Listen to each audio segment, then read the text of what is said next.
नमस्कार दोस्तों, स्वागत है आपका ताथिया प्रदीप यूट्यूब चैनल पर। सत्य, धर्म, त्याग और कर्तव्य की मिसाल है रामायण। यह कोई साधारण ग्रंथ नहीं, बल्कि जीवन को दिशा देने वाला प्रकाश पुंज है। रामायण सिर्फ एक कहानी नहीं है, यह उस विचार का नाम है जो एक इंसान को ईश्वर तक पहुंचने की राह दिखाती है। इसमें नायक केवल राम नहीं, बल्कि हर चरित्र एक दर्पण है जिसमें हम अपना प्रतिबिंब देख सकते हैं। आज हम एक ऐसे युग में जी रहे हैं जहां जीवन की भाग दौड़ में हम अपने मूल्यों को भूलते जा रहे हैं। ऐसे समय में रामायण हमें फिर से याद दिलाती है कि आदर्श क्या है और उसे पाने का मार्ग क्या है। यह ग्रंथ हमें बताता है कि सच्चा नेतृत्व कैसा हो, सच्चा प्रेम क्या होता है और एक इंसान को किन कसौटियों से गुजरना पड़ता है जब वह धर्म की राह पर चलता है। श्री राम केवल एक राजा नहीं, वो मर्यादा के प्रतीक हैं। सीता केवल एक पत्नी नहीं, वो नारी शक्ति की गरिमा है। लक्ष्मण केवल एक अनुज नहीं, वो सेवा, समर्पण और व्रत के अवतार हैं।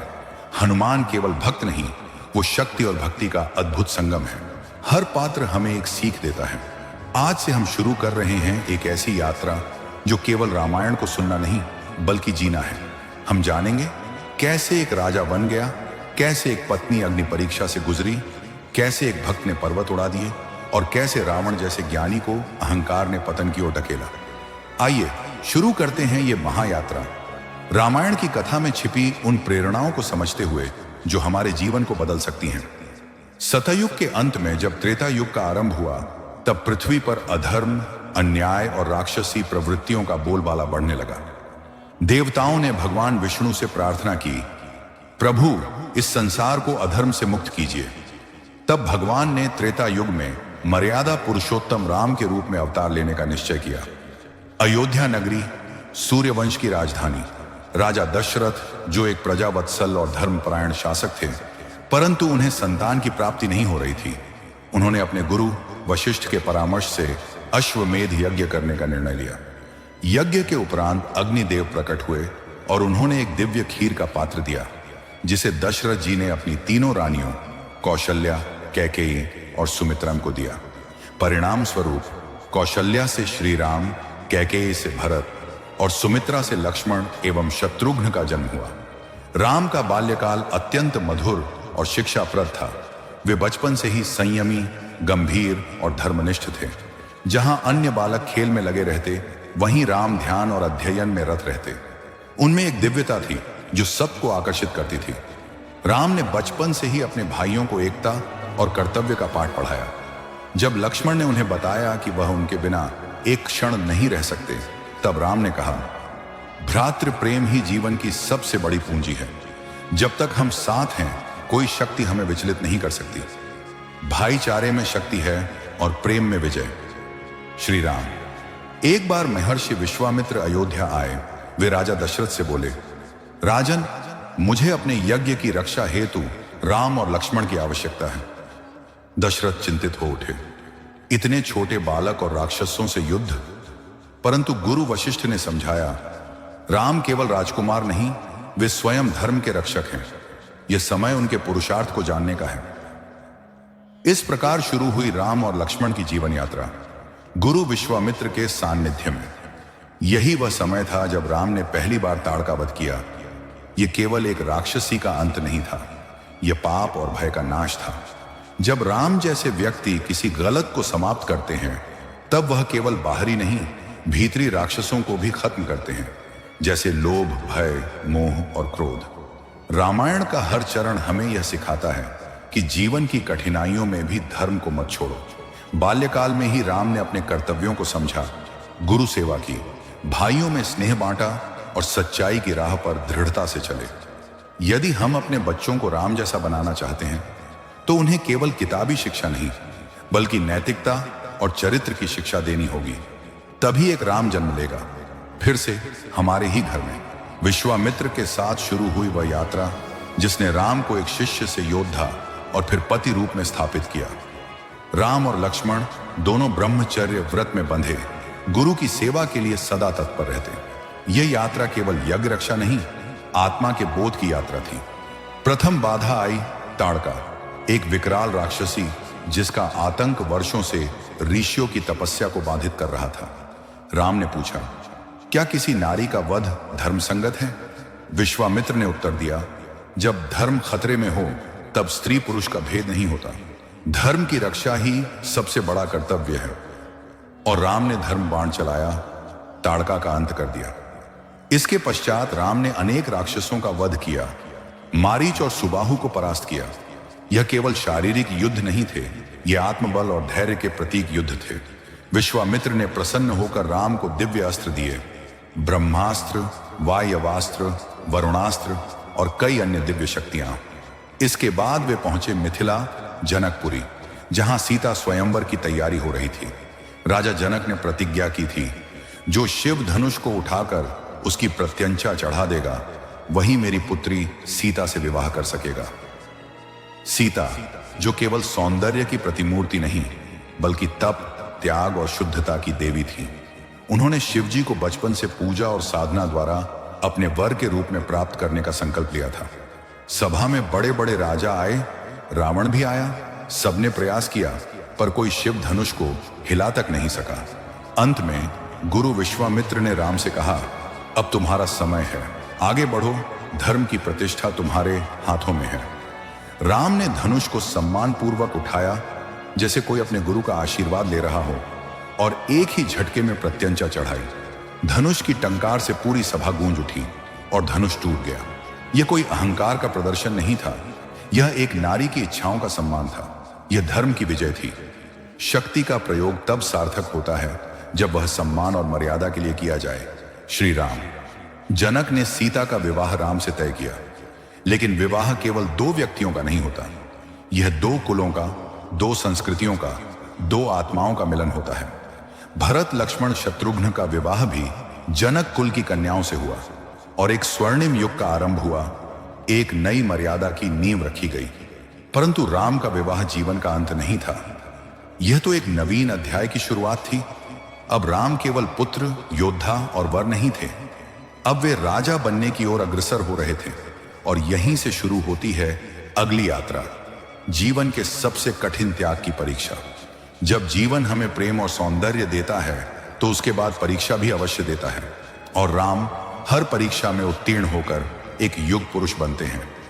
अयोध्या में उल्लास छाया हुआ था, राम का विवाह संपन्न हुआ था। राजा दशरथ ने राम को युवराज घोषित करने का निश्चय किया, परंतु भाग्य की रेखाएं कुछ और ही लिख चुकी थीं। कैकेयी, दशरथ की प्रिय रानी, राम की सौतेली माता, जिनसे राम ने सदैव सच्चा सम्मान और सेवा का भाव रखा था। लेकिन मंथरा नाम की एक दासी ने उनके मन में विष घोल दिया। मंथरा ने कहा, यदि राम राजा बन गए तो भरत का क्या होगा? जब किसी का मन मोह, भय और स्वार्थ से भर जाए तो वह भी सच्चे को पराया समझ बैठता है। कैकेयी ने दशरथ को दो वरदानों की याद दिलाई। एक समय जब दशरथ ने युद्ध में प्राण बचाने के लिए उन्हें वचन दिए थे, अब कैकेयी ने मांगा, पहला वरदान, भरत को राजगद्दी मिले। दूसरा वरदान, राम को 14 वर्षों का वनवास दिया जाए।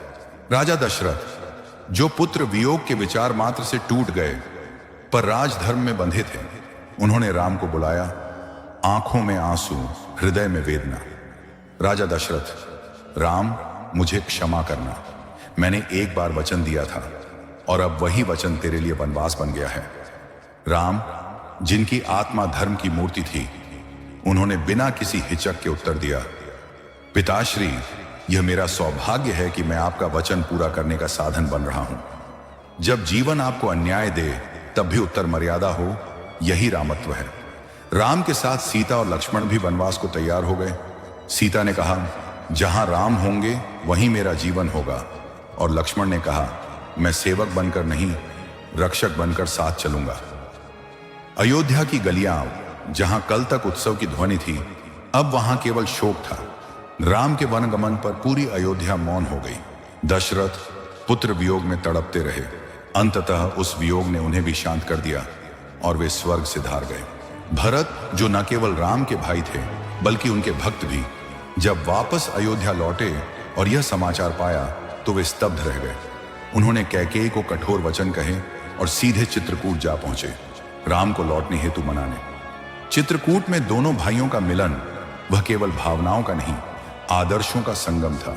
भरत ने कहा, राज्य पर केवल आपका अधिकार है, मैं आपकी चरण पादुका लेकर शासन करूंगा, पर वह भी केवल आपके नाम से।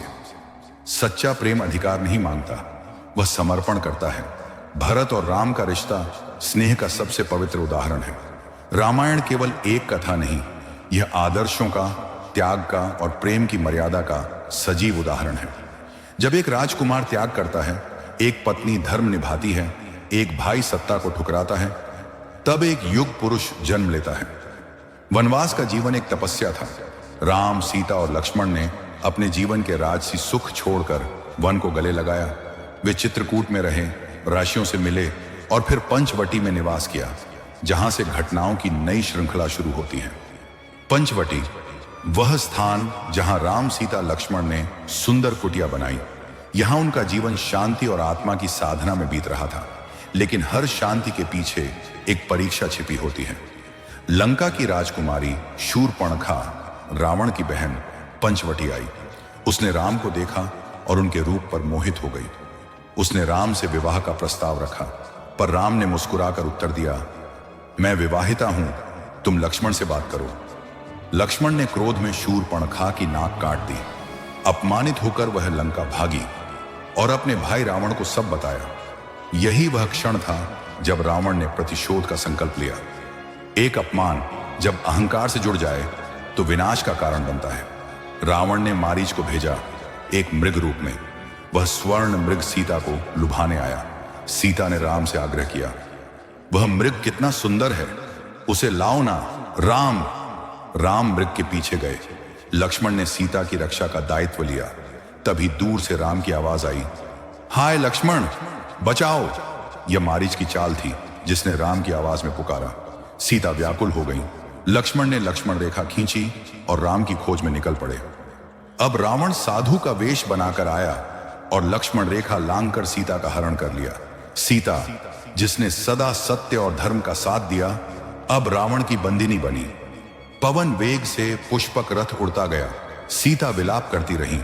रास्ते में जटायु ने रोकने का प्रयास किया, पर रावण ने उसके पंख काट दिए। राम और लक्ष्मण जब लौटे तो कुटिया सूनी थी और जटायु घायल पड़ा था। धर्म के रक्षक, चाहे वे पक्षी ही क्यों ना हों, अंत तक अपने कर्तव्य से पीछे नहीं हटते। राम ने आकाश की ओर देखा और कहा, हे प्रकृति, हे जीव, कोई तो होगा जो सीता का पता बताए। इसी यात्रा में उनकी भेंट होती है, हनुमान से, सुग्रीव से, और फिर होता है लंका विजय का संकल्प। जब जीवन की सबसे बड़ी परीक्षा सामने होती है, तभी सबसे बड़ा लक्ष्य जन्म लेता है। राम अब केवल पति नहीं, धर्म की शक्ति बन चुके थे। राम और लक्ष्मण जब सीता की खोज में भटकते हुए आगे बढ़े तो उन्हें मिलते हैं हनुमान। एक ऐसा नाम जो केवल शक्ति नहीं, भक्ति का प्रतीक है। हनुमान पवन पुत्र, अनंत बलशाली, ब्रह्मचारी और परम भक्त। उनकी पहली भेंट में ही राम को उनका तेज और विनम्रता दिखी। हनुमान ने उन्हें सुग्रीव से मिलवाया, जो अपने भाई बाली द्वारा निष्कासित था। राम ने सुग्रीव को वचन दिया, तेरा राज्य वापस दिलाऊंगा, और बाली से युद्ध कर उसे पराजित किया। सुग्रीव ने वचन निभाया, सीता की खोज में अपनी वानर सेना को भेजा। सच्ची मित्रता वही होती है जो संकट में साथ दे और धर्म के लिए जीवन समर्पित कर दे। हनुमान को सीता की दिशा का अनुमान हुआ। लंका की ओर समुद्र सामने था, विशाल, अपार। सभी वानर चिंतित थे, पर हनुमान ने पर्वत से छलांग लगाई और इतिहास बन गया। लंका में सीता अशोक वाटिका में थी, दुखी पर अडिग। हनुमान ने उन्हें राम की अंगूठी दी और उनका संदेश वापस लाए। रावण की लंका में उन्होंने आग लगाई और संदेश दे दिया कि अब धर्म स्वयं आ रहा है न्याय करने। राम ने समुद्र से विनती की मार्ग देने की, पर जब उत्तर न मिला तो उन्होंने धनुष उठाया। समुद्र देवता प्रकट हुए और कहा, नल और नील वानर सेतु बनाएंगे।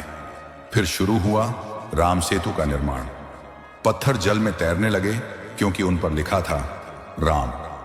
विश्वास जब लेखनी बन जाए तो पत्थर भी तैरते हैं। भक्ति में वह शक्ति है जो असंभव को संभव कर दे। एक दिन का विश्राम नहीं, कोई आराम नहीं, केवल एक लक्ष्य, धर्म की रक्षा, सीता की वापसी। जैसे जैसे सेतु बनता गया, राम की सेना लंका के और निकट होती गई। युद्ध का समय समीप था।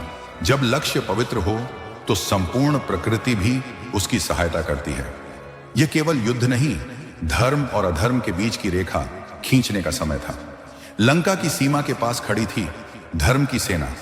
राम के हृदय में करुणा, पर आंखों में धर्म की दृढ़ता थी। तभी लंका से आया एक शरणार्थी, रावण का भाई विभीषण। विभीषण ने कहा, मैं रावण के अधर्म से सहमत नहीं, मैं राम के पक्ष में हूं। राम ने उन्हें शरण दी। लक्ष्मण सहित सभी संशय में थे, पर राम बोले, जो मेरी शरण में आता है वह चाहे कोई भी हो, मैं उसे स्वीकार करता हूं। यही धर्म है। सच्चा धर्म वह है जो क्षमा और करुणा के साथ न्याय भी करता है। अब युद्ध निश्चित था। वानर सेना ने लंका को घेरा। रावण का पुत्र मेघनाद, कुंभकर्ण और स्वयं रावण, त्रिकाल शक्तियां एकत्र हो चुकी थी। लेकिन राम की सेना में था विश्वास, और उनके साथ थे हनुमान, लक्ष्मण, अंगद, जामवंत, सुग्रीव। लंका जल उठी। मेघनाद ने ब्रह्मास्त्र से लक्ष्मण को मूर्छित कर दिया। राम के नेत्रों में वेदना थी। तब हनुमान संजीवनी बूटी लाने हिमालय पहुंचे। पर्वत ही उठा लाए। लक्ष्मण फिर खड़े हुए। युद्ध की ज्वाला फिर से प्रज्वलित हुई। जब कोई अपनों के लिए पर्वत उठाने का साहस करता है, तभी विजय संभव होती है। अब राम स्वयं रावण से आमने सामने थे। रथ नहीं था, अश्व नहीं, परंतु धर्म का बल था। रावण जिसने वर्षों तप किया पर अधर्म चुना, राम जिनका जीवन ही धर्म की परिभाषा है। तीव्र युद्ध हुआ, बाणों की वर्षा, मंत्रों की गूंज। अंततः राम ने ब्रह्मास्त्र से रावण का वध किया। रावण गिरा। केवल एक शरीर नहीं, एक अहंकार गिरा। रावण विद्वान था, वीर था, पर जब तक अहंकार जीवित हो, तब तक कोई भी आत्मा अधोगति को प्राप्त होती है। धर्म कभी तलवार से नहीं, संयम, करुणा और सत्य से जीतता है। राम ने यही सिखाया, न्याय कैसा हो, नेतृत्व कैसा हो। जो स्वयं को जीत ले, वही सच्चा विजेता है। राम ने सीता को सम्मान पूर्वक स्वीकार किया, अग्नि परीक्षा के बाद। लेकिन उनके हृदय में संतुलन था, एक राजा और एक पति के कर्तव्य के बीच। सीता का त्याग एक पीड़ा थी, पर वही राजा राम को मर्यादा पुरुषोत्तम बनाता है। लंका विजय केवल युद्ध नहीं था, वह जीवन में अधर्म को पराजित करने की प्रेरणा है। एक संदेश कि जब जीवन में संघर्ष आए तो राम के जैसे धैर्य रखो, हनुमान जैसे बल भरो और सीता जैसी दृढ़ता भरो, तभी धर्म। 14 वर्षों के वनवास के बाद रावण का अंत कर सीता सहित राम अयोध्या लौटे। भरत, जिन्होंने राम की खड़ाओं को सिंहासन पर रखकर राजकाज किया, अब स्वयं राम के चरणों में झुक गए। राम का राज्याभिषेक हुआ। अयोध्या फिर से धर्मराज्य बनी। ये था राम राज्य, जहां न्याय, करुणा और नीति के मूल्यों पर शासन होता था। सभी प्रसन्न थे, परंतु नियति ने फिर एक कठोर निर्णय की मांग की। कुछ नागरिकों ने सीता की अग्नि परीक्षा के बावजूद उनके चरित्र पर प्रश्न उठाए। एक राजा के लिए सबसे बड़ा धर्म होता है प्रजा का विश्वास, और राम ने सीता को, गर्भवती सीता को, पुनः वनवास दिया। व्यक्तिगत प्रेम और कर्तव्य के बीच जब चुनाव हो, धर्म मार्गदर्शक होना चाहिए। वन में सीता ने महर्षि वाल्मीकि के आश्रम में शरण ली। वहां उनके जुड़वां पुत्र लव और कुश का जन्म हुआ। उन्होंने वहीं शिक्षा पाई, शास्त्र और शस्त्र दोनों में। एक दिन जब राम ने अश्वमेध यज्ञ किया और उसका अश्व वन में आया, तब लव और कुश ने उसे रोका। उन्होंने राम की सेना को परास्त कर दिया। जब राम सामने आए, तब वाल्मीकि ने सीता और बच्चों को यज्ञ में बुलाया। राम ने सीता से पुनः लौटने का अनुरोध किया, पर सीता अब थकी हुई आत्मा थी। उन्होंने कहा, यदि मैं पवित्र हूं तो पृथ्वी मां मुझे अपने भीतर ले ले। और उसी क्षण धरती फटी और सीता उसमें समा गई। सीता की शुद्धता केवल अग्नि से नहीं, उनके त्याग, धैर्य और सहनशीलता से सिद्ध हुई। राम ने एक लंबा और धर्ममय जीवन जिया। अंत में जब समय आया, उन्होंने सरयू नदी में प्रवेश किया। उनका देह त्याग केवल शरीर का त्याग था, आत्मा का नहीं। वे राम बन गए जो कालातीत है। रामायण केवल एक कथा नहीं, एक मार्गदर्शक है। राम केवल राजा नहीं, मर्यादा का स्वरूप है। सीता केवल पत्नी नहीं, शक्ति और तपस्या का उदाहरण है। लक्ष्मण सेवा का, भरत त्याग का, हनुमान भक्ति का और रावण अहंकार का प्रतीक है। जीवन में संकट आए तो राम जैसे धैर्य रखें, जब त्याग करना पड़े तो भरत जैसे करें, जब सेवा करें तो लक्ष्मण जैसे करें, जब भक्ति करें तो हनुमान जैसे करें, और जब निर्णय करें तो धर्म की कसौटी पर करें। रामायण में केवल राम नहीं, स्वयं का प्रतिबिंब है। इसे पढ़ो, सुनो और अपने जीवन में उतारो, तभी जीवन धन्य होगा। अगर आपको हमारे वीडियो पसंद आए तो लाइक और शेयर करें, ताकि और लोग भी इस प्रेरणा से लाभ उठा सकें। सब्सक्राइब करें ताकि आप हमारे हर नए वीडियो से जुड़ सकें और प्रेरणा का ये सफर जारी रख सकें। धन्यवाद।